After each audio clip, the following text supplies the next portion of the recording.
Les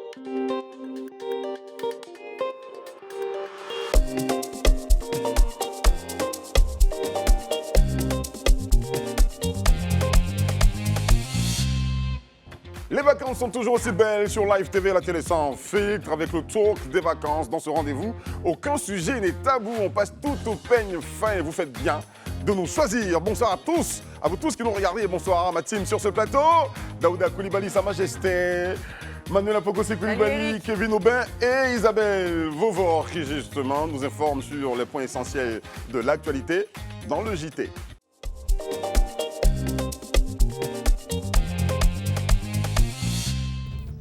Bonsoir à tous, j'espère que vous allez bien. Je suis très heureuse de vous retrouver pour un nouveau point de l'essentiel de l'actualité. Le ministre Kobenan Kwasi Adjoumani, porte-parole du RHDP, s'est exprimé sur les mesures prises par le président de la République en faveur de Laurent Gbagbo.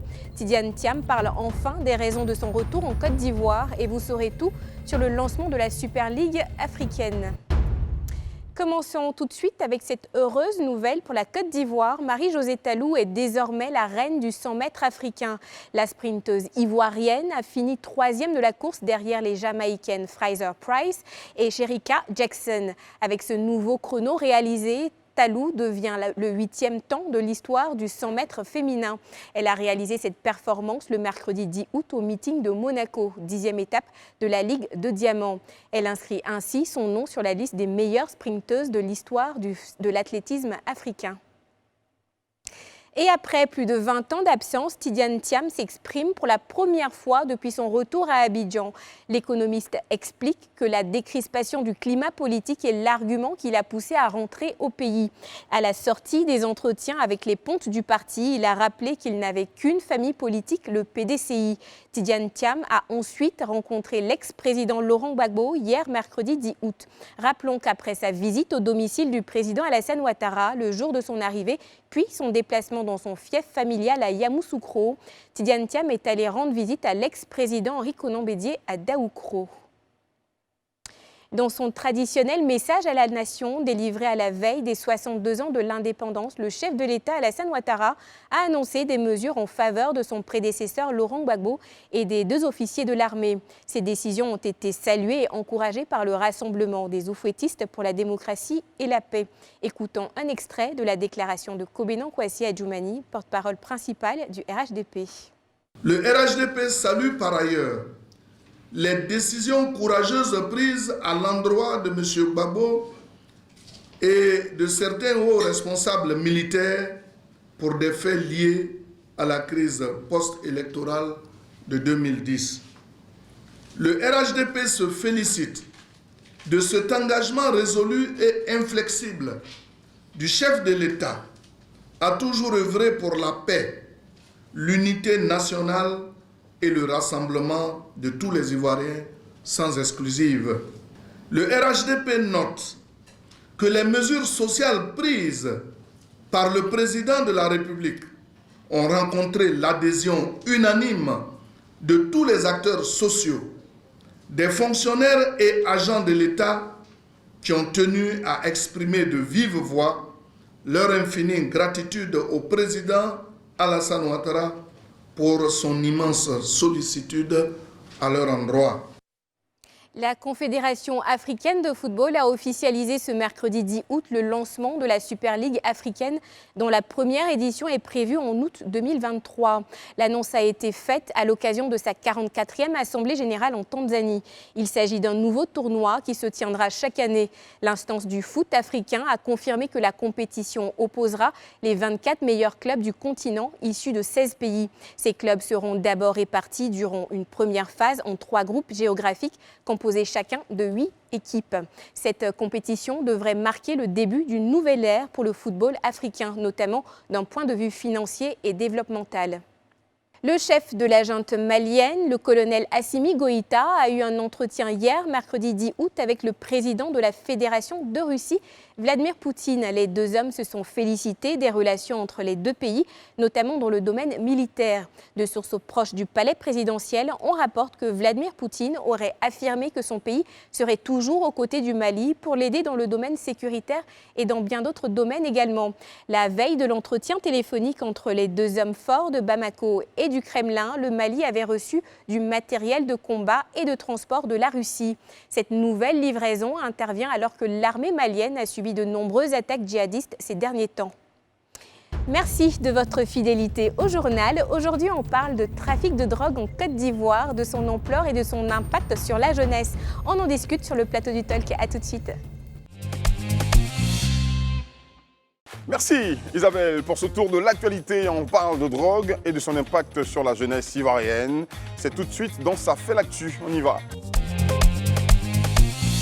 Ce n'est un secret pour personne, la Côte d'Ivoire est devenue un point de transit important du trafic de drogue. En avril dernier, plus de 2 tonnes de cocaïne ont été saisies entre Abidjan et San Pedro et les trafiquants ne manquent pas d'ingéniosité donc pour faire passer leurs produits. Quel est aujourd'hui l'impact de ce trafic sur la jeunesse ivoirienne? On en parle tout de suite avec vous et je voudrais que Manuela Pocosi démarre. Alors oui, il faut démarrer déjà sur un constat qui est celui que tu as fait, à savoir celui selon lequel la Côte d'Ivoire est devenue la plaque tournante du trafic de drogue. Pourquoi? Tout simplement parce qu'elle occupe une place stratégique, c'est-à-dire qu'elle est située à mi-chemin en fait entre les centres de production qui eux sont en Amérique latine et la population qui consomme le plus entre guillemets la drogue à destination de l'Europe, donc parce qu'il s'agit des Européens. Mi-avril, comme tu le disais, on a 2 tonnes de poudre blanche Abidjan-San Pedro qui ont suscité le scandale, j'allais dire, mais le scandale en réalité en Côte d'Ivoire, il a commencé même depuis l'année dernière, quand on sait qu'il y avait un consortium de journalistes qui ont fait un consortium de journalistes, c'est un grand groupe de journalistes éparpillés un petit peu partout dans le monde, qui ont fait une enquête qui a mis en cause l'un de nos hommes politiques, on taira le nom pour des raisons d'élégance évidentes, mais ça a commencé, oui, depuis l'année dernière et puis ça a touché plusieurs secteurs. Donc aujourd'hui, la Côte d'Ivoire est devenue essentiellement la plaque tournante. Pourquoi? Parce qu'elle est dans cette position stratégique-là. Et puis il y a d'autres raisons, mais je vais laisser les autres s'étaler dessus. C'est clair. Kevin, trafic de drogue sur la jeunesse. Sur la jeunesse. Toi qui es le grand frère. Oui, enfin bon, après, je pense que c'est assez évident. Les jeunes qui se droguent, justement, ça impacte la santé de façon. On a une santé délétère. D'accord. De 1. Et de 2, ils ne sont pas vraiment concentrés sur ce qui devrait être leur priorité, c'est-à-dire leur avenir. Très bien. Isabelle Vauvor, Oui. l'impact de ce trafic de drogue sur la jeunesse aujourd'hui, comment le ressens-tu, toi? Il est factuel, hein, je veux dire, il y a beaucoup de jeunes aujourd'hui qui consomment de la drogue. Après, il faut savoir aussi pourquoi est-ce qu'ils s'adonnent en fait à ces différentes consommations de drogue. Très bien. Déjà parce qu'ils ont une envie en fait de pouvoir s'affirmer entre groupes. C'est en fait une façon de se montrer un peu caïd, on va dire ça comme ça. Il y a aussi de la curiosité. Quand on est jeune, on veut toucher un peu à tout, voilà. Et puis pour plusieurs autres raisons, hein, quand on a des problèmes peut-être à l'école ou alors en famille, on a envie d'oublier un peu, donc on se dit bon, on va aller oublier ça dans une substance illicite. Donc voilà, les raisons sont tellement vastes qu'on peut, voilà, on peut pas tout résumer on là. va toucher les essentiels tout de même avec, je veux dire, les secteurs dans la vie de cette jeunesse-là qui sont touchés, l'école, leur environnement et tout ça. On va essayer de toucher tout ceci en demandant peut-être à Daouda. Bon, effectivement, il faut dire que la question de la drogue en fait est une problématique en fait qui devient très préoccupante aujourd'hui en Côte d'Ivoire. Et pour moi, je ne parlerai pas des conséquences ipso facto en fait. Il faut parler en fait de la cause avant d'arriver en fait aux conséquences. Et les causes, d'abord les enfants. Je ne veux pas dire à l'adolescence en fait, c'est l'âge de la rébellion. Comme Isabelle l'a dit, c'est le moment où on veut s'affirmer. Et généralement, il y a certains qui prennent de la drogue juste peut-être pour s'amuser, pour se détendre. Pour certains, c'est pour faire de nouvelles expériences. Pour d'autres, comme elle a dit, c'est s'affirmer. Il y a le conformisme, en fait. Le fait de pouvoir appartenir à un groupe. Il y a certains qui fument de la drogue juste pour ça. Et il y a certains, pour eux, c'est pour, en fait, augmenter leur performance, en fait. Parce qu'il y a des élèves et étudiants qui le prennent parce qu'ils veulent faire du décapi, pour ceux qui étaient en terminale. Décapi, c'est le principe qui consiste à étudier toute la nuit. Voilà, à toute la nuit. Et donc, ces raisons, en fait, sont tellement nombreuses qu'aujourd'hui, il est de notre devoir, en fait, nous, en tant que parents, en fait, de prendre ce problème à bras-le-corps. Parce qu'aujourd'hui, les dealers sont aux abords des écoles. Ils vendent de la drogue. Et je pense que tu parlais d'ingéniosité. Parce qu'aujourd'hui, il y a la drogue qui est faite au gâteau, la drogue qui est faite Au gâteau? Oui, au gâteau. D'accord. Le cannabis qui est Oui, bien... j'ai oublié le Voilà, nom. et il faut faire très attention à oui, tous c'est ces paramètres-là et les enfants touchent à tout ça. Et il est de D'accord. notre devoir d'avoir un regard vraiment compatissant sur cette situation. On n'est pas là pour les juger, sincèrement, parce que... On n'est pas là pour juger qui? Ceux qui consomment la drogue. D'accord. Voilà, on n'est pas là pour juger ceux qui consomment la drogue parce que Isabelle l'a dit, il y a des gens aujourd'hui qui souffrent dans leur chair. Il y a des gens qui ont fait des traumatismes, qui veulent oublier leurs problèmes. Il y a toutes ces problématiques-là qui pris en compte. Et après, il faut prendre toutes ces personnes en compte. Je pense que au cours de nos échanges, on pourra en parler allègrement pour mieux définir toutes ces étapes-là. En fait. D'accord. Manuela, je reviens à toi pour Oui, que pour tu nous dises. compléter, parce que oui, pour mon compléter démarrage, d'abord. le démarrage a été un peu laborieux, mais je voulais ajouter une cause quand tu demandais pourquoi il y a aussi ces gens-là, en dehors des jeunes, hein, parce qu'il y a des adultes aussi qui consomment de la drogue, il y a ces gens-là qui ont envie, qui ont une addiction, qui ont le réel besoin, la réelle envie d'arrêter parfois, mais qui n'arrivent pas aussi, et qui sont ceux auxquels on pense le moins un petit peu.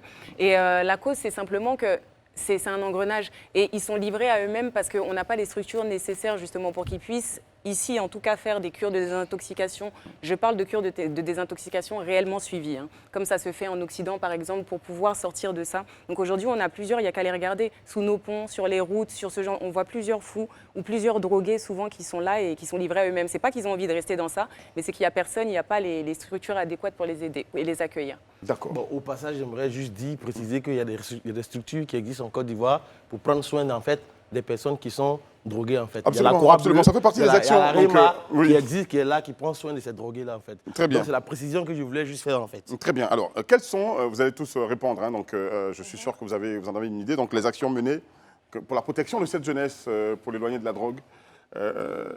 Isabelle Vauvore. Oui, alors le ministère de la promotion de la jeunesse, de l'insertion professionnelle et du service civique mène chaque année en fait des campagnes de sensibilisation à l'endroit donc de ces jeunes. Donc ça va donc au niveau des établissements scolaires où ils passent là-bas en fait pour donner des messages de sensibilisation. Ils vont même jusqu'à aller dans les bars, aller chercher les jeunes en les sensibilisant. Mais bon, après c'est de savoir aussi quel est l'impact. Est-ce que ça marche véritablement? Voilà. D'accord. Parce que la prévention, enfin la sensibilisation quand on la fait, c'est d'abord pour la prévention. Voilà. Mais quand le jeune consomme déjà de la drogue, est-ce qu'à ce moment-là, on peut encore le sensibiliser? Ça, je n'en suis pas sûre et je ne sais pas si l'impact sera véritablement effectif. D'accord. Bon, en fait, je pense que concernant l'histoire des drogues, on est en train de parler de solutions en fait. Mais les conséquences en fait sur les jeunes, je pense que tu es un peu perdu ou bien? Non, je t'écoute. D'accord. Donc, sur le long terme, la consommation de stupéfiants... Parce Il que aime bien souvent- quand tu réagis. Voilà, j'aimerais bien que Il aime bien quand tu réagis. Déjà, J'aime Mais bien c'est quand quand- on lui donne la parole j'aime qu'il bien réagit. ça. j'ai en pas fait. compris quelque chose. Tu dis conséquences Voilà. sur la drogue ou conséquences de la drogue sur les jeunes et puis tu me regardes. J'ai pas C'est toi le compris. grand frère en fait. C'est toi le grand frère. Faut parler. Donc, l'idée en fait, c'est qu'aujourd'hui, les jeunes, ils consomment de l'alcool, mais en De même la temps, drogue. souvent, ils mettent de La la drogue drogue dessus. dessus. D'accord, Et très bien, j'ai compris. cette drogue-là a des conséquences irréversibles sur le développement de leur cerveau. D'autant plus que oui, parce que le cerveau arrête son développement quand c'est un âge en fait. Or, quand ton cerveau n'a pas atteint encore cet âge-là, après, tu vois qu'il y a beaucoup de jeunes aujourd'hui qui souffrent de dédoublement de la personnalité qu'on appelle généralement la schizophrénie. La schizophrénie. Voilà, et il y a certains qui vont jusqu'à l'hypertension artérielle, jusqu'à même aux AVC, qui causent de véritables problèmes à notre jeunesse. Parce que quand ils prennent ces drogues-là, ils ont l'impression d'avoir un certain pouvoir de planer et autres, mais à long terme, ça te tue. Donc, Moi, il en faut tout cas, arrêter. ce que je peux dire, il y a certains jeunes que je connais, qui ont mon âge, qui classifient les drogues.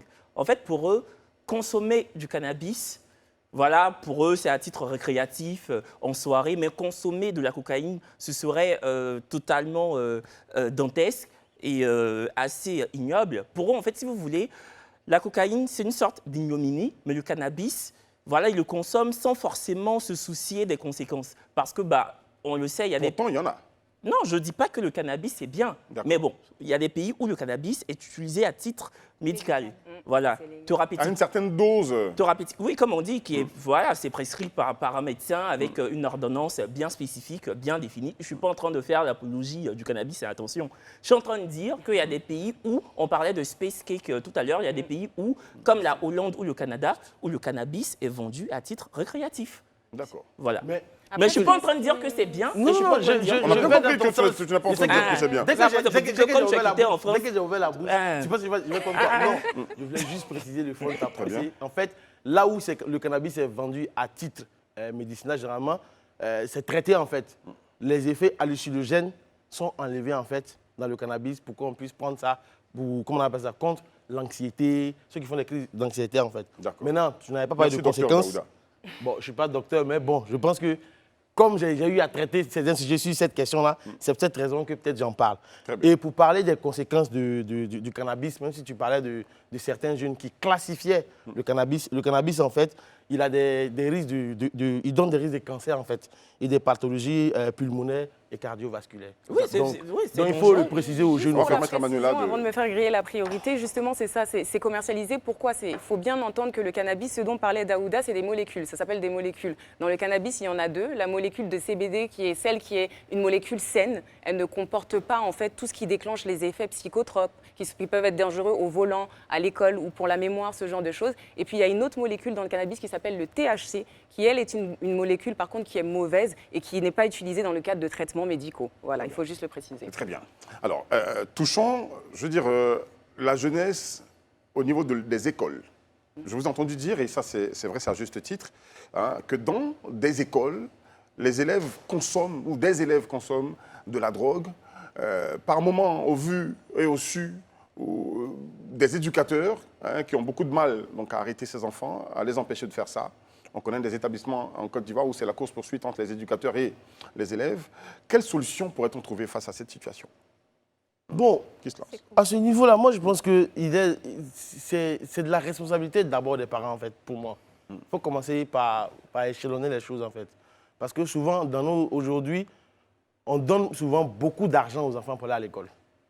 C'est vrai qu'il y a des cantines et autres, mais je pense qu'il faut faire en sorte d'avoir un regard sur son enfant. Parce que le fait que les gens travaillent aujourd'hui, ils passent beaucoup de temps au travail, donc du coup, l'enfant a une certaine liberté et certains montants sur lui. Ce qui souvent va le pousser à payer de la drogue. Et ces dealers de drogue-là, je ne vais pas citer de nom d'établissement, mais j'en connais une bonne demi-douzaine où les dealers de drogue sont aux abords des écoles, ils vendent la drogue à ces enfants. Et je pense que souvent, les éducateurs, en fait, généralement, en fait, sont sans moyens, en fait, vis-à-vis de ces enfants-là, en fait. C'est assez difficile parce que... Quel moyen faut-il? Non, pour moi, je vais dire, il faut que les parents parlent à leurs enfants, éduquent leurs enfants avant que l'école n'éduque l'enfant, en fait. Parce que l'éducation ne commence pas forcément à l'école. Ça commence d'abord dans le cocon familial. D'accord. Voilà. Face à la drogue et à cette attitude, il y a certainement un aveu d'impuissance, non? Du côté des parents comme du côté des éducateurs. C'est ce que j'ai dit. C'est une responsabilité qui est partagée, en fait, entre les parents, l'école et même l'État, en fait. Mais comment leur venir en aide? S'ils déclarent leur impuissance devant ça, si ça court depuis toujours, ça veut dire qu'il y a une certaine impuissance. Comment l'État pourrait peut-être, ou les autorités pourraient intervenir auprès des écoles ou des établissements scolaires? Pour répondre à ta question, moi je vois deux éléments de réponse. C'est la sensibilisation et de toute façon, la sensibilisation, la resensibilisation et la sensibilisation encore et encore, même si ça ne suffit pas et à tous les niveaux. Il en va de l'effort collectif parce que ces enfants-là, ces drogués-là, j'y arrive, ces enfants-là, ces drogués-là, ils font partie de la communauté et ils sont dangereux pour tous en fait. Donc au même niveau, au même titre que les parents, nous-mêmes, que ce soit au niveau de l'éducation ou nous-mêmes aussi en dehors, on peut participer en tant qu'acteur même sans être parent. Ensuite, au niveau de la répression, comme tu le disais, il faut sévir parce que quand on ne sévit pas et qu'on a des gens qui vendent ce genre de drogue aux enfants et qui le font facilement au vu et au su de tout le monde, c'est parce qu'ils savent derrière qu'on ne viendra pas les pincer. Et enfin, une troisième solution, parce que ces drogués-là, on les voit, parfois on en voit au volant même de certains véhicules, on le sait très bien, ils sont dangereux pour nous, ils sont dangereux pour nos enfants, ils sont dangereux pour eux-mêmes. La troisième solution pour moi, c'est éventuellement de se pencher, regarder ce qui a pu fonctionner du côté de l'Occident. On parlait d'Amsterdam tout à l'heure, il y a à Paris aussi des salles de shoot qui sont organisées pour que ces gens-là, pendant qu'ils sont traités, c'est-à-dire qu'on ne les accueille pas pour leur dire « venez vous droguer, on va vous donner toute la drogue du monde ». Non, il faut savoir que quand on est en état de manque, ces gens-là, quand ils sont en état de manque, ils souffrent en fait comme de véritables maladies. Donc ils ont des crises de tension, ils ont des crises de panique, ils transpirent, ils deviennent agressifs, dangereux pour tout le monde. Donc le but de ces chambres-là, c'est de les isoler entre eux, les calmer, les traiter avec des psychologues et puis voir comment ensuite on peut les réintégrer en société. C'est une solution qu'on pourrait copier ici en Côte d'Ivoire. Mais bon, écoutez, on parlait des cas d'accidents sur nos routes, les transporteurs. Il y a parmi eux beaucoup de jeunes, même des plus âgés qui en consomment. Il y a ici à Abidjan plusieurs cas d'accidents donc avec des jeunes au volant. Il y a quoi dernièrement? Ben voilà. Il y a eu 21 morts. Qu'est-ce qu'il faut faire à ce niveau? Moi, quand vous citez, je veux dire, plusieurs exemples de sensibilisation, quand vous ramenez la sensibilisation qui se fait déjà depuis des lustres, est-ce que vous ne pensez pas qu'il faut mais véritablement passer à la répression? Je pense que la répression, elle est là, elle existe, hein, elle existe déjà sur le terrain. Je pense que le pouvoir public avec... De façon plus marquante peut-être. Oui, mais parce qu'aujourd'hui, ce dont on est en train de parler, c'est des mineurs pour la plupart. Et je pense que la prison, en fait, n'est pas le lieu pour éduquer un enfant pour moi. Pour moi, ce n'est pas ça. Je pense qu'elle a donné une solution qui est des salles de shoot, qui sont de très bonnes solutions, en fait.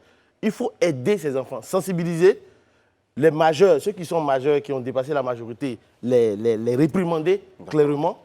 Mais quand c'est des mineurs, il faut les aider, il faut les accompagner avec le soutien de toute la communauté aussi, en fait. Et tu parlais des transporteurs tout à l'heure. Je pense qu'il y a une circulaire du ministre de la Justice qui est sortie, parce que désormais, quiconque va occasionner un accident sur la route, automatiquement, un test d'alcoolémie, de drogue sera fait. Si tu étais sous l'effet de l'un de ces stupéfiants, automatiquement, tu vas en prison. Très bien. Voilà. Ça, c'est une bonne forme de répression. Hein. J'aime bien t'entendre, toi, le grand frère, hein, donc, à ce niveau-là. Tous ces jeunes qui prennent le volant sous l'effet non seulement de l'alcool, ça c'est connu, okay, mais aussi, ce qu'on découvre de plus en plus, de la drogue.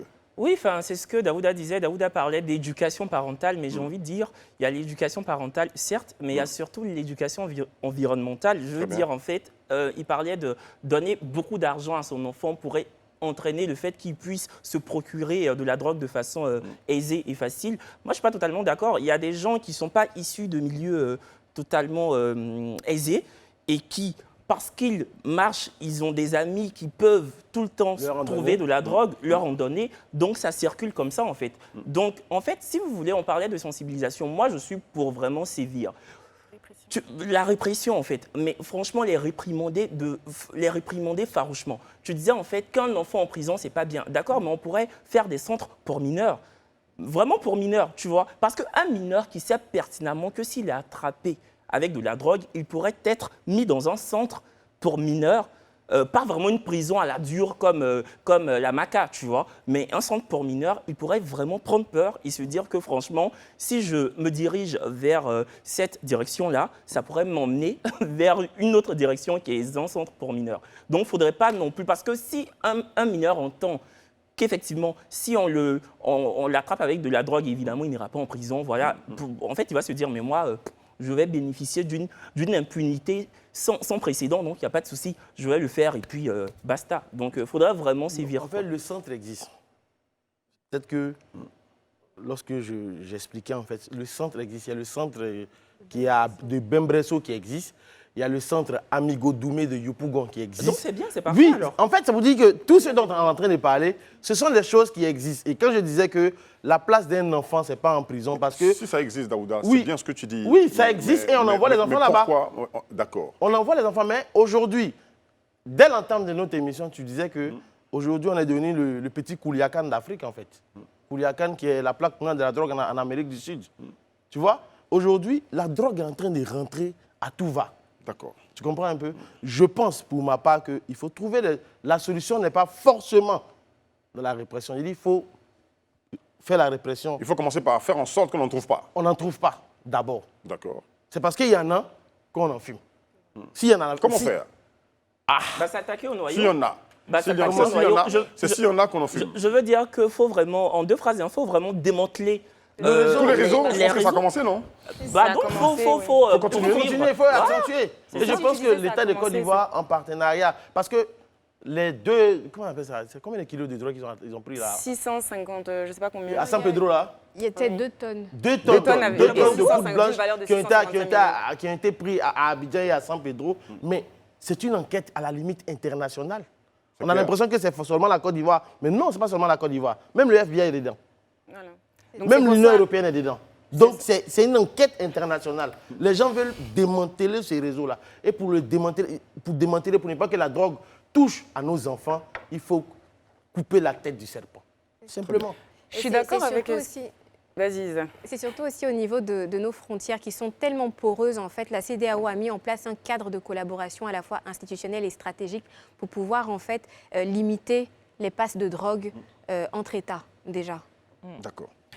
Et tu disais, Manuela? Non, je disais, j'étais tellement d'accord avec Daouda, faut prendre le problème à la base. Voilà. Parfois, le problème, c'est qu'on veut solutionner un problème en allant chercher les conséquences. Alors qu'il faut d'abord chercher les causes et la base, bien entendu. Kevin l'a dit, c'est il faut que les autorités aient le courage de s'attaquer aux têtes, à ce système et aux têtes qui pèsent lourd. Parce qu'on voit les petits trafiquants de drogue comme ça qui essayent de se débrouiller, mais il y a aussi les trafiquants qu'on appelle les trafiquants ou les narcotrafiquants en col blanc, pour reprendre l'expression, ceux qui ont des chemises, ceux qui présentent bien, ceux qui ont du pouvoir, ceux qui ont une maîtrise en fait tellement parfaite qu'on leur donnerait presque le bon Dieu sans confession, et ceux qu'on n'ose pas réellement attraper. Il y a une trentaine de personnes là, depuis en tout cas avril, qui sont tombées, qui sont entre les mains de la justice actuellement, qui ont vu leurs avoirs, leur business, leurs avoirs gelés, leur business par terre. Et c'est bien, il faut que ça continue. Et c'est vraiment dans tous les domaines. Je veux dire, on a entendu des propriétaires de restaurants, il y en a au niveau de l'esthétique, on a entendu des instituts de beauté impliqués dans ça, il y en a dans la politique. Je vous ai dit, ça visait, un ancien Premier ministre, on va le laisser là où il est, mais quand même, donc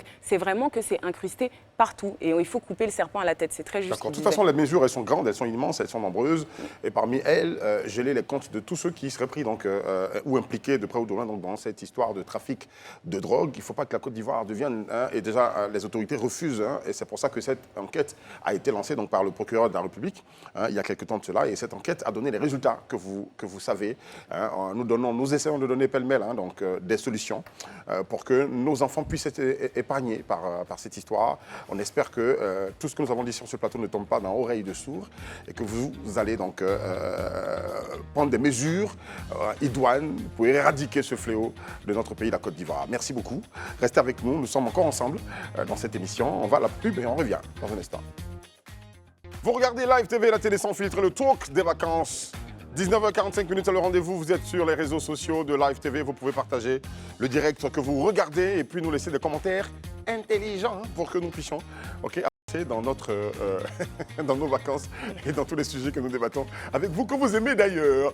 Et à présent, c'est l'image du jour, et notre image du jour est celle de Marie-Josée Talou, qu'on va applaudir, et qui a battu le record d'Afrique sur 100 mètres chez les dames en 10,72 secondes. C'était hier, mercredi 10 août 2022, lors de la finale des 100 mètres dames, à la 10e étape de la célèbre Wanda Diamond League à Monaco. Applaudissements encore.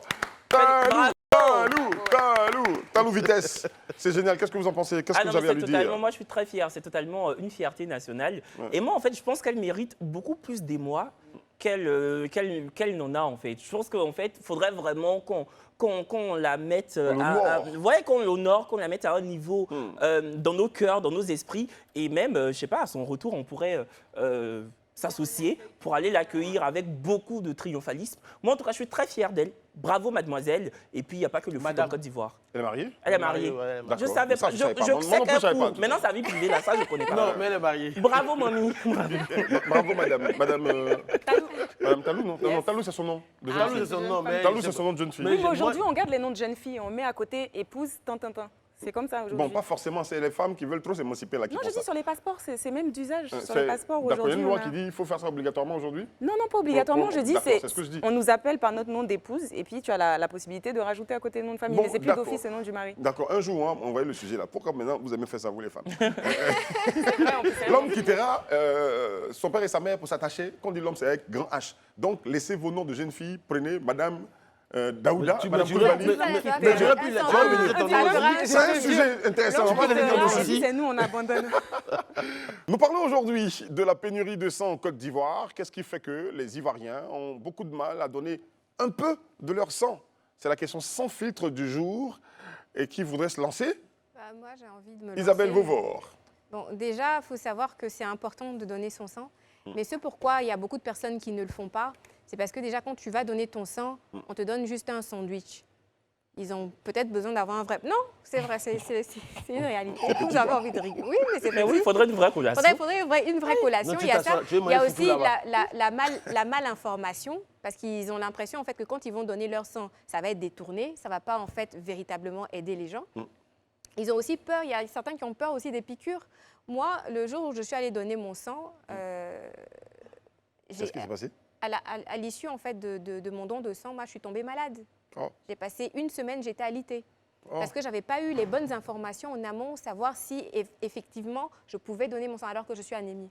Ah. Voilà, donc en fait, il y a beaucoup d'informations comme ça que les gens n'ont pas et qui vont donc, et finalement, tu risques ta vie aussi en donnant ton sang. Si tu ne sais pas quel est toi-même ton statut. D'accord, Voilà. Daouda. Non, moi je pense que dans un premier temps, la CNTS, comment on appelle ça même? CNTS, ça. Le Centre national de Centre national de transfusion transfusion sanguine, en fait, avant que tu ne fasses ton don de ça, on te demande, on te dit si tu es malade, on te demande tout et tout. Bon, après, comme toi-même, tu ne savais pas. Sinon, pour ma part, je pense que les gens ne donnent pas leur sang. Peut-être que pour ce qu'elle a dit, l'histoire du pain et des sardines, peut-être que c'est à cause de ça.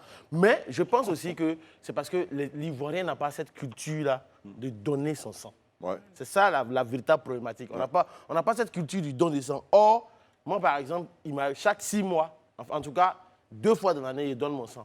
Parce que je pars du principe qu'un jour, je peux en avoir besoin. Et donc, j'ai ma carte de donneur de sang. Je me dis, le jour où j'ai un problème, au moins, je pourrai avoir du sang.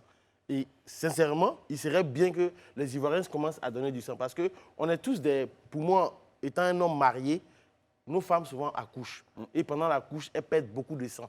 Et souvent, le manque de sang fait qu'il y a des femmes qui meurent en couche. Je n'ai pas les chiffres exacts du ministère de la Santé, mais nombreuses sont ces femmes-là qui perdent la vie à cause de peut-être 500 grammes de sang.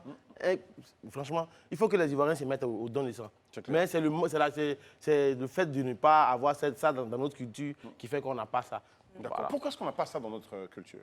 Non, alors je pense que les principales causes, ils les ont égrenées, mais moi j'appuie sur celles, parce que bon, c'est mon ressenti de Daouda, on n'a pas en Afrique malheureusement la culture du don de sang. Tout simplement parce qu'on n'a pas la même connaissance aussi médicale de ce que le sang permet de faire. C'est vrai que par exemple, je vais prendre l'exemple en France, parce que moi je vis en France, on nous dit dès l'école, on nous apprend le nombre de maladies, le type de maladies que le sang peut sauver en fait. Alors que chez les Africains, il n'y a pas ça, on ne sait pas en fait, comme disait Isabelle, ce qu'on va faire avec notre sang. Donc sachez en tout cas pour ce qui concerne, c'est vrai qu'il y a des trafics et qu'il y a des gens malhonnêtes comme partout, mais principalement quand vous donnez votre sang, ça peut sauver de tellement de maladies. Il y en a une panoplie, je ne vais même pas les énumérer là parce qu'on ne finirait pas, mais je pense à la drépanocytose, auquel c'est des histoires de maladies de globules rouges, ce genre de choses. Et les populations africaines sont particulièrement touchées par ces maladies-là. Donnez votre sang. Et j'allais dire, même si on y va, comme on est très souvent religieux, spirituel aussi, j'allais dire, quand on regarde dans la religion, le rapport avec le sang même, c'est très beau. Pourquoi? Parce que même Dieu lui-même a sacrifié son fils et son fils a versé son sang. Et il a dit, considérez-le comme le vin pour vous sustenter. Le sang, c'est la vie, tout simplement. Le sang, c'est la vie.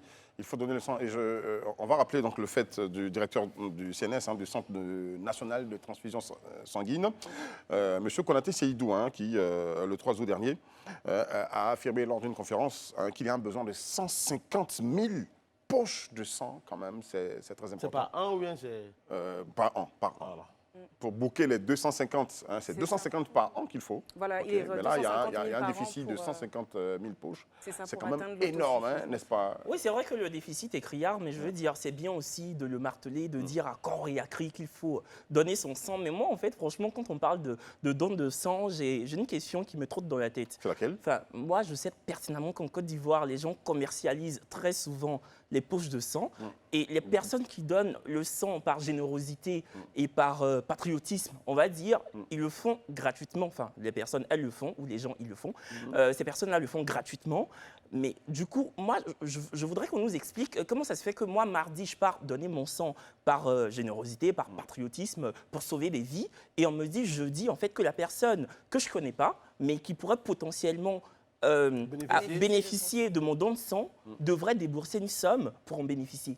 Enfin, moi, en fait, moi, c'est pour ça que je ne pars pas donner mon sang à Abidjan. Kevin, pour t'aider, en fait, c'est que quand on prélève ton sang, le sang est conservé. D'accord. La conservation du sang occasionne des coûts. D'accord.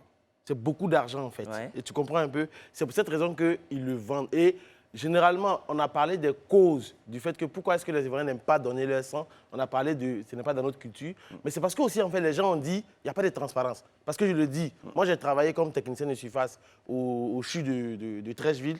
Franchement, j'ai vu des gens vendre du sang au noir. Oh. Souvent même, il y a des donneurs de sang qui venaient pour acheter du sang. Ils n'ont pas droit au sang. Mais on préférait vendre ce sang cher. Et c'est pour lutter contre toute cette problématique en fait, qu'aujourd'hui, le directeur du Centre national de transfusion sanguine, avec le ministère de la Santé, ils ont bloqué le prix à 3 000 francs CFA. Et ceux qui sont donneurs, quand tu viens, tu es prioritaire en tant que donneur de sang. Parce qu'ils ont pris conscience que la problématique que tu as soulevée tout à l'heure, là, ils ont pris conscience que la problématique existe vraiment. Donc, ils veulent lutter contre ça, en fait. Une dernière chose. Franchement, moi, je lance un appel. Pour les collations, quand on part donner du sang, arrêtez de nous donner du pain et du pâté. On voudrait un... Tu veux foutu? Non, entrée plat, dessert. Parce que... Non, mais c'est assez périlleux. Un plat équilibré, quand même. Non, mais oui, il faut le laisser parler. Non, mais oui, c'est assez périlleux de s'asseoir comme ça, d'attendre son tour, et puis de donner sa main, on t'extrait du sang, tu le vois, souvent c'est 2-3 poches, et puis on te donne une demi-baguette de pain avec quelques sardines oubliées dans le pain. Non, arrêtez. Moi, franchement, quand on va me dire... Mais tu as transformé 1000 fois maintenant dessus. On va donner la vie. Il faut laisser En fait, à la vérité, dans ton corps, tu as au moins minimum 7 litres de sang. Donc, on ne prend que 500 grammes. Là, vous avez laissé ça. C'est pas grave. C'est 500 grammes. Le pain que tu manges... Sa revendication est noble. Non, elle est juste. Mais non, je vais dire, je le comprends, ça fait rire en fait. Mais je vais dire, soyons clairs, sincèrement, frère, ils ne vont pas te donner un playbar, un copain, escargot. Non, un repas équilibré quand même. Oui, entrée, entrecôte. Entrecôte. Tu te connais pas. Voici Isabelle qui allait faire don des sangs. Elle est tombée malade. Elle est là, Mimi. C'est pire. Non, mais plus sérieusement, donner du sang, ça sauve des vies. Ça sauve des vies. Et cette émission, elle est portée sur le civisme aujourd'hui. Hein, donc nous n'avons qu'à vous encourager à donner juste un peu, on le dit. Hein, tu as dit combien de grammes déjà? 500 grammes. 500 grammes, c'est petit. rien. Donc il faut aller donner. Il faut aller donner votre sang. Est-ce qu'il y a eu des mesures qui ont été prises contre les trafiquants de sang? Non, je sais que dernièrement, le ministre de la Santé a viré des gens. Il y a beaucoup d'infirmiers et autres qui ont été virés parce qu'ils faisaient ce genre de pratiques-là au Centre national de transfusion sanguine. Et c'est des choses, sincèrement, il faut que ça change, en fait. Parce que, comme tu l'as dit, ça fait mal d'avoir une carte de donneur de sang. Moi, je suis B+. Souvent, il y a des gens, le sang B+ manque. Moi, j'ai un parent ou bien j'ai ma femme qui est malade, qui a besoin de sang. Je viens avec ma carte, on refuse de me donner du sang. Ou bien, on veut me vendre le sang. Pourtant, dans l'année, je donne 1 kilo. 500 grammes, c'est avec combien? 1 kilo de sang. Pour le sang, on parle en termes de... C'est un liquide, hein, donc on parle en termes de millilitres. Voilà. C'est un liquide. Donc, du coup, imagine dans un temps un peu, on refuse de me donner du sang. Et toutes ces situations ont existé. Je pense que c'est pour lutter contre cela en fait, que le nouveau ministre, là, comment il s'appelle? M. Pierre Demba, voilà, le ministre de la Santé. Voilà, le ministre de la Santé, il veut lutter contre ça. Il a viré des gens pour ça. Et le prix a été vraiment bloqué à 3 000. Donc, si tu t'en vas au Centre national de transfusion sanguine, quand on te dit c'est 4 000, il faut te plaindre. Et il y a un numéro vert même pour ça. Je ne connais pas, mais je pense que dans les prochaines éditions, on peut trouver le numéro vert pour les gens. Pour compléter la réponse, ensuite, il y a le gouvernement aussi qui a fait un don d'une enveloppe de 5 milliards au CNTS. Très bien. Pour que toutes ces, j'allais dire que ce soit au niveau des infrastructures, de la rénovation des locaux, des machines, de ces machines-là dont on a besoin pour conserver le sang à certaines températures. Donc il y a cette enveloppe-là qui a été donnée. 2,5 pour son fonctionnement. Voilà. Et l'autre moitié pour... Voilà, quand on dit sec, mais en gros, c'est une enveloppe de 5 milliards. 5 milliards. Voilà, de 5 milliards de francs CFA. Et puis, en dehors de ça, moi, j'avais envie, c'est l'occasion pour moi de passer juste un petit coucou parce qu'il y a beaucoup d'initiatives privées qu'on ne salue pas, d'influenceurs d'ailleurs, des camarades, youtubeurs sur Internet qui collectent comme ça et qui appellent aux dons de sang. La dernière que j'ai en tête et à laquelle j'ai participé, c'était Maureen Haïté. Donc, il faut saluer ce genre d'initiatives privées parce qu'il y en a beaucoup. On les oublie parfois. Voilà. D'accord. Très bien. On va toucher donc l'épineuse question donc, de manque de communication sur ce secteur qui est, ma foi, très important. Est-ce que vous pensez que l'État communique assez? Non. Non, il y a un déficit criard de communication au niveau de la CNTS. Il faut le dire clairement. Il y a quand même un numéro vert, hein, le oui, 143. Non, mais est-ce que... En fait, bizarrement, je me retrouve en fait... Mais il n'est pas connu, c'est ce que tu veux dire. Voilà, parce qu'en fait, eux-mêmes, comme ils ne communiquent pas assez... Très bien. Tu vois, aujourd'hui, la plupart des jeunes qui ont entre 13 et 28 ans, voire 30 ans, ils sont sur les réseaux sociaux. Bon, en même temps, il faut aller là où les gens sont pour leur donner l'information de ce qu'on fait ça. On a besoin de ça. Si tu ne vas pas là-bas, que tu utilises un autre canal pour faire ta communication, ça, Ça n'entend biaise pas. le Ouais, truc. et puis je ouais. démarrais par là aussi, dire aux gens à quoi le sang sert. Je veux dire, la confiance, elle s'acquiert aussi par la transparence, quand on clair. dit les choses. Donc si on explique aux jeunes, voilà les maladies, toutes les maladies qu'il faut réellement, c'est pourquoi je dis sensibilisation et L'insuffisance resensibilisation rénale, toujours. palud, Qu'on il y a nous plusieurs dit maladies, tellement, il y en a cancer, trop. il y a Il y plusieurs en a maladies. trop. Donc toutes ces maladies-là, il faut qu'on en ait connaissance, qu'on sache à quoi sert le sang. Et je pense que déjà, par rapport à ça, quand on saura déjà où va notre sang, à quoi il peut servir et le nombre de vies qu'il peut sauver, parce qu'on n'a pas idée, sincèrement, c'est le jour où on se retrouve dans ce genre de situation qu'on comprend en fait. Mais le jour où on je pense quand même saura, que voilà. vous avez tellement raison, mais tu le disais bien, c'est quand même 5 milliards. Ah oui. Ok, sur les réseaux sociaux, c'est pas beaucoup d'argent qu'on utilise là-bas pour communiquer. Il y a les médias, les télés privées, les télés publiques. Il faut Et puis utiliser même, tous ouais. les médias quand même. Pour sensibiliser Et puis, les gens, en fait. Chers messieurs, on vous regarde, 5 milliards, il faut vraiment communiquer sur cette sensibilisation pour le don de sang. Vas-y. Non, on parlait de réseaux sociaux, de médias, télé, radio. Très bien. Mais surtout, l'Ivoirien lambda adore les panneaux publicitaires. Vous voyez les grands panneaux là. Si franchement l'État déploie un bon financement pour justement... Est-ce que l'État même a besoin de déployer financement pour mettre Des campagnes panneaux de publicitaires dans tout Abidjan? Ils n'ont pas... Bien sûr, ils ont besoin d'argent parce que c'est Ils ont quand même besoin les privés d'argent, qui mais c'est travaillent. pas pour eux. Nous, on a Ah des oui, c'est panneaux vrai, c'est vrai. publicitaires chez C'est vous, pas donc pour eux, en les gars, fait. venez acheter, Excusez-moi, vous j'ai allez été con sur la communiquer. question, évidemment, c'est des boîtes de communication dis qu'ils pas con, font. dis pas con. Non, Dis j'étais tout. con sur ce que j'ai dit. Non, t'as Non, pas non. été COS. C'est mieux, je vais dire qu'ils vont écrire sur Facebook. J'ai été con sur la question de Non, mais plus sérieusement, l'État devrait déployer D'accord. des fonds pour vraiment, je sais pas moi, assaillir Abidjan de panneaux publicitaires pour parler bien. du don de Mais je sang. pense que c'est pour ça qu'ils donnaient les 5 C'est milliards. le Centre justement, parce que national de Ouais, transfusion ça en fait pas partie. ça avant, en fait. Ça en fait partie. Maintenant, on leur donne les 5 milliards et du coup, c'est à eux maintenant de dispatcher fractionner bien l'argent de sorte à dire, bon, OK, on va mettre 2 milliards ou bien 3 milliards dans la com, en fait. Voilà. Parce qu'aller donner son sang, tu prends juste ta voiture, tu vas à Trècheville, ou bien si tu veux, tu es dans ton quartier, vous êtes en association dans le quartier, vous les appelez, ils ont des camions mobiles qui viennent faire les opérations. Je pense que c'est facile, ça ne dure même pas. Il suffit juste de rester à jeun. Bon, je pense que c'est la fatigue de nourriture avec tes nerfs.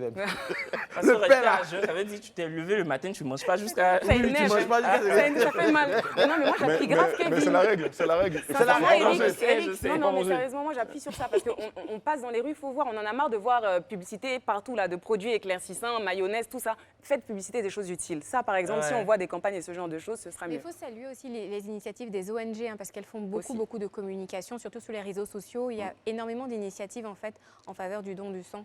Donc voilà, plus de sociétés civiles s'impliquent, mieux ce sera. Mais en fait, Pas que l'État, quoi, je veux dire. au-delà de la société civile, mais en fait, ça doit être une question, pour moi, de sursaut national.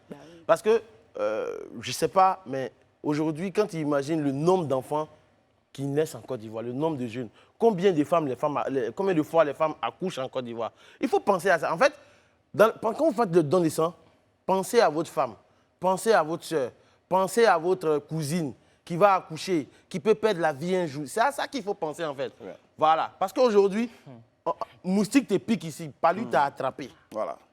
Simple palu, tu as besoin de Tu as sang. besoin de sang. J'ai connu ce que Daoud a dit parce que moi j'ai perdu ma tante comme ça. Elle est partie justement accoucher et normalement ça devait se faire par une césarienne et finalement je ne sais pas ce qui s'est passé. Les sages-femmes lui ont demandé d'accoucher par voie basse. C'était la femme de mon oncle et en fait c'était leur deuxième enfant. Ils ont fait plus de 20 ans ensemble. Ils s'étaient doté, enfin il avait fait sa dot. Ouais, il avait fait sa dot quelques mois avant, ils étaient censés se marier légalement. Et du coup, c'était dans une ville, je ne sais plus, Bondoukou, je crois, c'était dans une ville à l'intérieur de la Côte d'Ivoire. Et finalement, elle a accouché par voie basse. Et l'enfant n'a rien eu, enfin l'enfant voilà, se portait bien. Et elle a commencé à saigner abondamment. Donc, hémorragie, évidemment. Le centre de santé manquait cruellement de sang, donc on l'a mise dans une ambulance. Ils sont allés jusqu'à la frontière du Ghana. Et puis, je pense qu'ils ont eu du sang là-bas, mais c'était trop tard, quoi. Oh. Elle est décédée dans l'ambulance. Donc, vous voyez, Tandis que Christelle, elle s'appelait. Que son âme repose en paix. Donc, je comprends totalement ce que tu dis. Donc, en fait, aujourd'hui, mangeons, acceptons le pain, la sardine, les 1000 francs, et puis C'est pensons tellement touchant ce à nos sœurs, à nos que l'exemple que cousines. Kevin vient de donner, et c'est une bonne raison pour que vous soyez tous touchés, chacun chez vous. Mobilisez donc, allez donner un peu de votre sang. Et nous voulons en profiter pour saluer l'action du docteur Dodier Diagoné, directeur général de Innovation Healthcare Solutions, une entreprise de conseil en santé, en partenariat avec le CNTS, donc le Centre national de transfusion sanguine, qui aide à améliorer les performances du CNTS afin qu'elle puisse répondre à la demande nationale en produits sanguins. Je rappelle son nom, Dr Dodier Diagoné. Salutations à vous et puis merci pour ce que vous faites pour la Côte d'Ivoire, pour tous les Ivoiriens et principalement pour le Centre national de transfusion sanguine. Il y a beaucoup d'autres qui ont peur de donner leur sang parce qu'on leur aurait parlé de tests de dépistage qu'ils craignent tant. On ne sait pas pourquoi. Donc, alors que c'est bon d'avoir son bilan sanguin, de savoir de quelle maladie on souffre. Okay? Si tu sais aujourd'hui, avec les médicaments que tu prends, qu'on va te donner, si tu découvres que tu as le virus en toi, tu peux vivre mais très longtemps si tu prends tes médicaments. Donc, n'ayez pas peur, allez donner votre sang. Et puis, il n'y a pas que ça, il n'y a pas que le sida, il y a l'hépatite, il y a beaucoup d'autres maladies. Des maladies qui Anémie, allez donner votre sang, sauvez des vies, sauvez vous-même votre vie. Merci d'être avec nous sur Live TV. Merci de regarder le talk des vacances sur Live TV, la télé sans filtre. Si vous êtes sur la TNT, c'est bien le canal 6 et si vous avez le bouquet de Canal+, c'est le canal 206. Merci de nous suivre à présent dans cette émission. C'est la rubrique coup de cœur, coup de gueule. Et c'est d'abord... Manuela Pokoussi Koulibaly. Manuela Pokoussi Koulibaly. Pourquoi tu t'échappes? Coup de cœur aujourd'hui, Eric. Coup de cœur, super. Oui, c'est ça. Coup de cœur, art et culture pour changer pour une fois. J'avais envie de vous parler de Laetitia Ki. Laetitia Ki, c'est qui? C'est une jeune artiste ivoirienne qui dénonce les maux de nos sociétés africaines avec ses cheveux. Je trouve ça magnifique. Elle s'inscrit dans la lutte pour les causes féministes, le viol. Vous allez voir à l'écran, on a même une de ses réactions et une des coiffures qu'elle a faites à, vous savez, la grosse polémique qui avait été suscitée par la place de la femme, c'est dans la cuisine, ceci, cela. Là, c'est très joli. Voilà. Qui dit Exactement. On le voit à l'écran, là, par exemple, voilà, à travers les mains, les beaux messages politiques qu'elle passe. Et sincèrement, j'adore. Elle est à découvrir. Oui, vraiment. Ah, c'est génial. C'est génial. Il y a même un site qui avait parlé d'elle, un gros site américain qui avait parlé d'elle.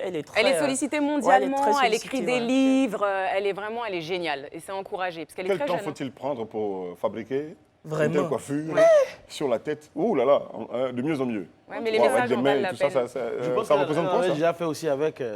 Avec quoi? Avec le cœur, avec la... Non, là... Ouais. Le poil des Aussi, j'ai Le pris poil les des plus selles. soft. Ouais, Elle a fait j'ai ça pris les aussi? plus soft. Oui, oui. Elle les a laissés pousser? Non, Non, elle revendique le Elle fait. revendique le Elle fait que revendique, les femmes... voilà. Elle ne coupe pas. Voilà, elle revendique le fait que les femmes puissent être belles comme elles veulent, à leur manière. Elles En veulent laissant les poils s'affranchir. des aisselles. Mais pour certains, c'est un critère de beauté. Pour d'autres, c'est un diktat. On n'a pas forcément à garder nos poils. Alors, il y a des femmes qui veulent, il y a des femmes qui ne veulent pas. Et c'est bien qu'elle ait la liberté de le faire.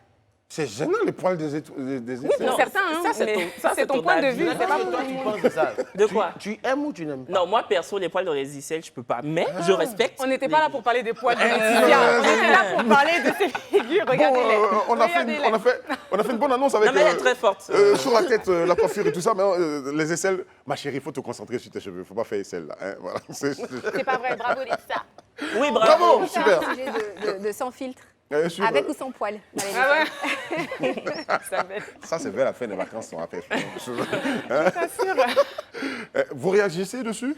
Non, moi, Donc, Laetitia Ki, personnellement, comme Tu la je connais? la connais personnellement, je sais qu'elle fait du très bon travail. Et franchement, je dis assumer sa pilosité, waouh, elle quoi. Mais personnellement, déjà, comme moi, je suis un bébé, je moque de moi à cause de mon manque de cheveux. Alors, des fois, quand je Donc, te regarde, j'ai l'impression que t'es une fille. Mais bon, c'est pas grave. Tu exagères un peu.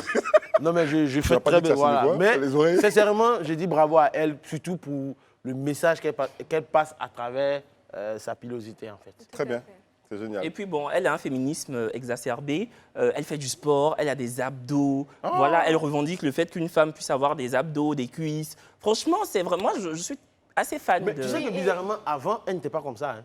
Elle était plus mince. Franchement, bon, je dirais, j'ai pas envie de dire ça, mais avant, vraiment...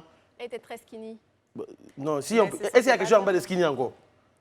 Non, mais tout cas, c'est non, très mais bien comme elle est, c'est le skinny, plus voilà. important. Depuis qu'elle a commencé Elle Elle à a pris des faire formes, du elle a sport, pris des formes ou elle a pris des muscles? formes. Qu'est-ce qu'elle a pris? Vraiment, c'est beau. Elle a pris quoi? Forme muscle. ou muscle? Non, elle a pris forme, muscle, Tout ça. Parce que moi, je l'ai déjà vu faire du sport, mais sérieux. Ouais. Elle prend des... Elle se bâchit, quoi. Bien même. Ouais, un peu comme toi. Ah non, elle est forte. Hein. Elle fait de la muscu sérieusement. Elle pousse pour de Moi, je fais vrai. 50 pompes le matin et Ouais. le soir, 50 pompes. Elle pousse pour de C'est vrai. fait Ah, très Félicitations. Elle fait vraiment la fierté de la Côte d'Ivoire à Elle l'international. peut venir vous taper ici. Hein. Façon de parler là. Elle vous taper. Hein. D'accord, super. Kevin Aubin, à toi de jouer. Oui, moi j'ai un coup de gueule aujourd'hui encore. Mon coup de gueule porte sur la dispute houleuse qui a opposé Aya Nakamura, chanteuse française en vogue en ce moment. Encore. Oui, et son fiancé Vladimir Boudnikov, qui est producteur de musique. Et mon agacement n'est pas en lien avec leur altercation, parce que bon, des chamailleries dans un couple, c'est monnaie courante, hein, ça arrive tout le temps. Je suis surtout atterré par la divulgation de cette information par la police. Les fans ont appris la nouvelle non pas par Aya Nakamura, encore moins par son conjoint, mais par la presse People. Les journalistes People ne sont pas les colocataires du couple Aya-Vladimir, on est d'accord. Ils ont forcément tué écho par la police. Et je trouve ça tellement irritant que les policiers se fassent délateurs pour la presse People. Moi, en fait, ça me sidère complètement. Et je n'ai aucune aversion pour la presse People. Hein. En plus, c'est bénéfique pour eux. Ils en font leur chou gras. Ils arrivent à vendre leur papier tranquillement. C'est bien. Voilà. C'est le rôle des people aussi. Hein, donc, gagner de l'argent. Exactement. Mais le fait que la police soit des indices, pour eux, moi, ça me dérange cruellement. Ok. Et pour les stars, en fait, qui en subissent le préjudice, c'est tellement énervant. Une information judiciaire doit rester privée. Voilà, enfin, surtout quand il s'agit d'un problème de couple. Faudra vraiment que Mais de quel couple, Kevin? Hein? De quel couple? C'est vrai que c'est un couple public, mais je pense que quand Aya et Vladimir ont appelé la police, ils n'ont pas voulu en fait que toute la France entière en ait l'information. Ok. C'est ça. Enfin, faudrait vraiment que la justice judiciaire arrête de flirter avec la justice médiatique. Mais oui, si Aya et son copain voulaient justement que cette altercation-là soit publiée partout, elle aurait pris son téléphone, elle aurait fait 15 000 stories, et lui aussi, parce qu'ils sont tous deux très suivis sur les réseaux, notamment Instagram. Mais si eux-mêmes, ils ont gardé ça dans leur cuisine interne, pourquoi la police, enfin le parquet, parce que quand j'ai lu les articles, selon le parquet de Bobigny, enfin voilà quoi, il faudrait que le parquet se taise un peu. D'accord. Et une autre information arrive. D'accord, mais une autre information arrive pour dire qu'il y a eu une découverte quand même qui s'est faite à leur domicile. La police justement a découvert 14 000 € en liquide, 3 quoi de cannabis déjà. 3 pieds de cannabis. 3 pieds de cannabis. Donc, ils plantaient le cannabis dans la maison. 3 pieds de cannabis, 14 000 € et une arme factice. D'accord. Ouais. Après, pendant la perquisition de leur appartement. D'accord. Réaction? Bon, en fait, ce que moi j'aimerais dire, en fait, les histoires de coups people, je ne maîtrise pas trop, mais j'aimerais juste m'apaisantir sur ton point de. Il ne faudrait pas que le parquet se fasse l'indique des journalistes. Non. Généralement, quand tu vois un papier selon le parquet, selon une source sécuritaire, c'est qu'il y a une source anonyme qui a donné l'information, qui a vendu le son. Ça ne veut pas dire que c'est le parquet, ou bien c'est quelqu'un du parquet, ou bien de la police qui a forcément donné. Ça peut être un technicien de surface, ça peut être n'importe qui. C'est juste une expression. Tous les moyens sont bons pour gagner un peu d'argent. Quelqu'un avait besoin de sous, a vendu l'information. C'est solide. En fait, moi, je ne suis même pas contre le fait qu'un technicien de surface d'un commissariat balance une information, mais pas toutes les informations. Si demain on me dit que Aya Nakamura, je touche du bois, hein, a poignardé son copain, comme l'a fait Nabil avec Thomas à l'époque, pourquoi pas? Mais ça, c'est vraiment une histoire, ils se sont disputés, ça se trouve, c'était... Voilà. Bon, mais en même temps, ce n'est pas une histoire passagère, parce que, aussi, hein. je veux dire, elle est un peu abonnée à ça, non? Oui, il y a eu, elle s'est aussi disputée avec Niska, mais Niska l'avait tabassé, contrairement à Vladimir, parce qu'en fait, tous deux, lors de leurs auditions respectives, ils ont dit qu'ils ne s'étaient pas tabassés, ils ne s'étaient pas frappés, ils ne s'étaient pas étranglés. Des assiettes ont juste volé, des verres ont survolé la porte.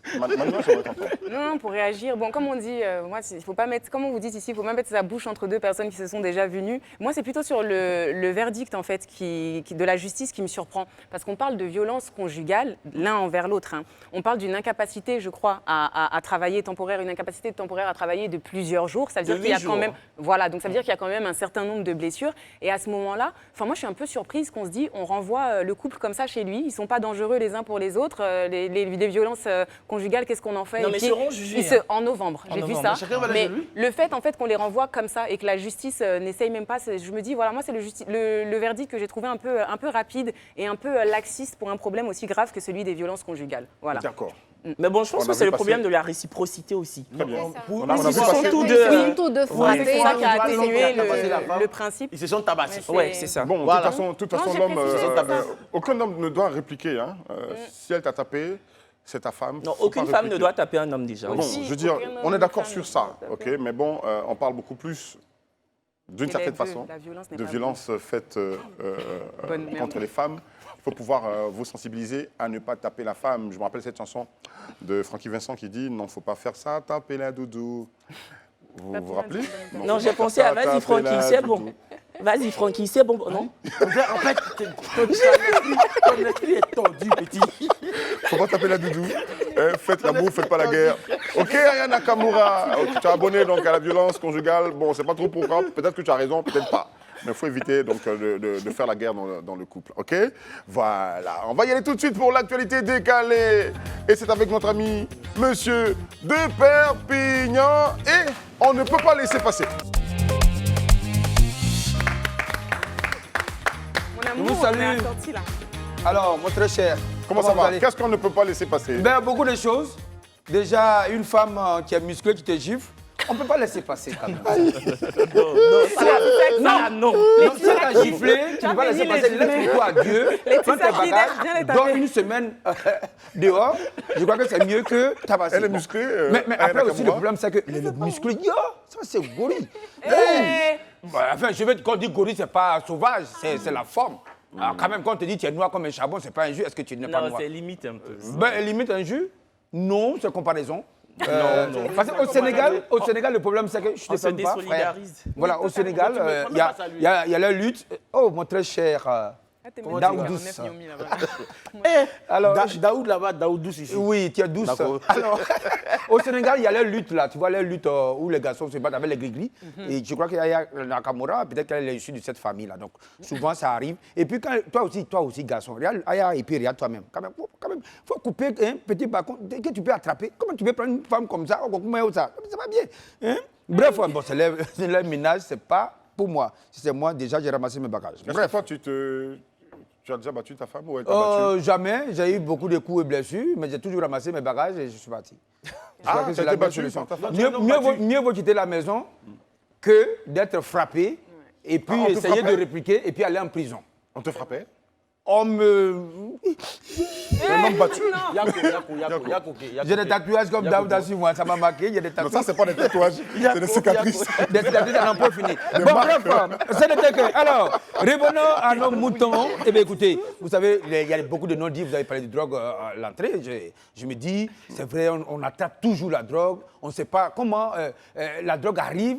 On n'attrape pas quand on met dans cargaison ou on met dans les camions. Mais quand ça arrive, c'est là qu'on attrape.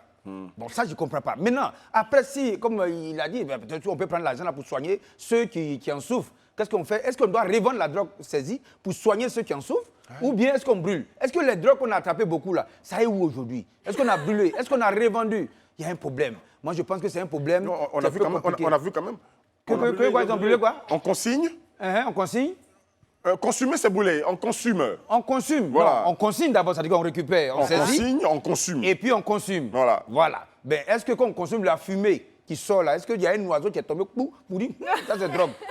Tu as une fois vu quelqu'un rentrer dans la fumée de drogue et puis il n'est pas saoulé? En tout cas. Bref, c'est des non-dits. Je dis. Oui, c'est des non-dits. Moi, j'ai failli te demander Voilà. qu'est-ce que tu veux dire.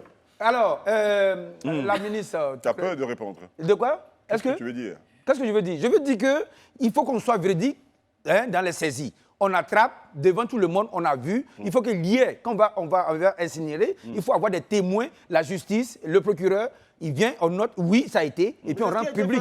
Vous ça, à quelle heure? C'est ce qui se fait. À quelle heure? C'est C'est quand vous avez monté les petites boîtes jaunes que vous avez montées là. Vous avez vu où il y a la fumée qui sort? Non, après, c'est brûlé. Ah, mais écoutez, même aux États-Unis, on ne brûle pas la drogue comme ça. On met dans un entrepôt et puis on fait des enquêtes. C'est là qui fait que les gens, les mêmes dealers, reviennent même dans le commissariat pour voler la drogue. C'est-à-dire que c'est exposé ou bien c'est entreposé. Alors, Bref, donc, ta solution, c'est quoi? ma solution, Oui. qu'on attrape, puisque ça marche, c'est pourquoi les gens font le commerce, on revend et on soigne ceux qui en souffrent. Ou bien on brûle Mais on totalement. revend à qui? Ah, quand ça venait à qui, pour qui? Bon, faut continuer. Vas-y, continue, mon frère. Alors, qu'est-ce que tu veux me dire? Il y a le besoin, s'il y a le besoin, c'est que les clients sont là. Bref, c'est un tel que... Alors, la ministre, Mariam Mariatou, Maratou, c'est ta camarade, je sais. Maratou Sa connaît. camarade? Oui, ben c'est. pas ma tu vois, camarade. non, Non, je non, dis camarade, que, C'est la ministre de l'Éducation nationale et de être l'alphabétisation. camarade, c'est pas dire vous êtes copain, copine. Arrête. Bon, continue. Dis, Il a dit, oh, arrête. elle dit dans l'avenir de la Côte d'Ivoire, l'avenir proche de la Côte d'Ivoire va disposer d'un total de 19 lycées pour les femmes, pour les filles, pour les jeunes filles. 19. Alors, 19 lycées, pourquoi? Parce qu'il y a 5 autant de fouets, ils en ont construit 5. Et eux, les Alassane, ils sont en train de construire 14. Ça veut dire que Bendié et Gbagbo n'ont rien construit pour les jeunes filles. Bon, je ne sais pas pourquoi elle dit ça. Mais les 5 étaient pour Mais fouet. est-ce qu'elle a fait cette précision-là? Elle a dit 5 allaient au fouet et 14 allaient... Mais c'est toi qui précises que les 2 autres n'ont rien fait. Oui, non, parce qu'elle a sauté de fouet, 5 chez au fouet, et puis 14 chez Alassane. Donc, les 2 autres... C'est ton interprétation. Non, c'est Moi, la je veux ministre qui a comprendre dit... ce que tu veux dire derrière. La ministre a dit il y a Tellement 14 autant d'Alassane et 5 autant de Oufoué. D'accord. Donc, les 2 autres là, ils n'ont pas eu le temps peut-être de penser aux jeunes filles. D'accord. Bon, aujourd'hui, parce qu'elle dit qu'il faut que les filles et les 2 sexes, les filles et les garçons, aient la même chance d'avoir les mêmes trucs. Voilà. D'accord. En Donc, même temps, il faut réfléchir au lycée garçon. oui, On mais connaît celui de après aussi, Bézerville. moi j'ai dit ce qui freine les jeunes filles, c'est l'histoire des grossesses et autres. Donc moi, si D'accord. c'est un élève qui enceinte un élève, de toute façon la fille, il a retardé la fille, il faut que lui aussi on le retarde aussi. Voilà, là comme ça, quand il va voir 2 enfants au lycée, il va comprendre que la vie n'est pas simple là. Bref, alors, non-respect du prix du thon. Le port d'Abidjan sera paralysé le 20 août. Bon, on dit que le thon n'a pas été respecté, qu'il y a des groupuscules, cartels composés de la CEDEAO. Bon, quand on parle de la CEDEAO, je suis sûr qu'il y a le Mali. Mais de quel ton tu parles? Le thon, le faux thon, le thon de Garba. Ah, d'accord. Voilà, tu sais que les gens vont gréver pour ça. Donc, ils vont entrer en grève, faire la grève, où il y a grève. Alors, on dit que c'est les gars de la CEDEAO. Donc, quand je regarde bien dans la CEDEAO, ceux qui n'ont pas peur, c'est eux qui peuvent faire des trucs comme ça. Donc, Burkina, Mali, Guinée, c'est eux. Niger. Ben, eux, ils peuvent s'approvisionner au Sénégal. Donc, ils vont au port, ils montent sur le bateau et ils payent déjà le port avant que ça n'arrive. Donc, de là, quand ils prennent, ils viennent revendre. Donc, le port que le thon que le président a plafonné le prix à 400 francs en gros, et je crois 600 francs en demi-gros, et au consommateur 850. Donc, ça veut dire que un poisson normal, c'est 1200. Mais on voit que le poisson devient cher quand ça maïe garba, on dit, voilà, c'est cher. Pour 400, pour mais 600, il faut le dire. 1000 francs, 1500, 2000.